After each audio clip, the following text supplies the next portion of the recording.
nghiệp phương nên không cho con cái là chỉ mà chỉ không dù cho là thủ quan sản trong càng tại vì nhom man cho riêng ra vận động đã khai chỉ mùi vai thì đi móc nhưng mà làm thaสบายดีnên sựตัวbanบริษัทchỉ trang trong ca thua ca nghe chỉ có đóngนี่ให้ก็ban thua đầm náตัวสนาcách là chia đầm ná ca sắc xa và do khi sinh không làm bôngរបស់ខ្ញុំក្នុងវគ្គនេះខ្ញុំបានមានឱកាស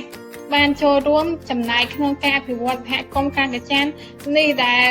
ក្រុមរបស់ខ្ញុំធ្វើសកម្មភាពដូចជាការសម្អាតបរិស្ថានជុំវិញសហគមន៍ការជួសជុលផ្លូវការរៀបចំកុដក្រោមដីដោយការពាត់បន្លាលួសនិងការដាំផ្កាជាដើម ជំរាបសួរខ្ញុំបាទឈ្មោះវាសនាខ្ញុំមានពិតជាមានភាពសប្បាយចិត្តជាខ្លាំងបន្ទាប់ពីបានចូលរៀនវគ្គខ្លីមកវាធ្វើឲ្យខ្ញុំមានបទពិសោធន៍ជាច្រើនដូចជាការធ្វើការ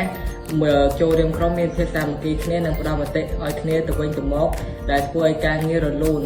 និងចេះលើកទឹកចិត្តគ្នាដែលអាចជាបង្កើនការងារឲ្យមានភាពងាយស្រួលដូចជាការធ្វើកុកក្រោមដី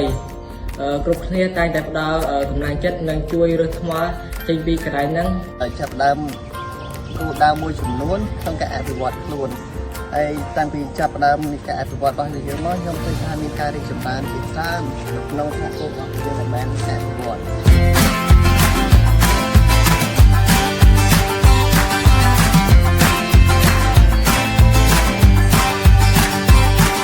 ជាចុងក្រោយនាងខ្ញុំតំណាងឲ្យក្រុមទាំងមូលសូមតែអំណរគុណ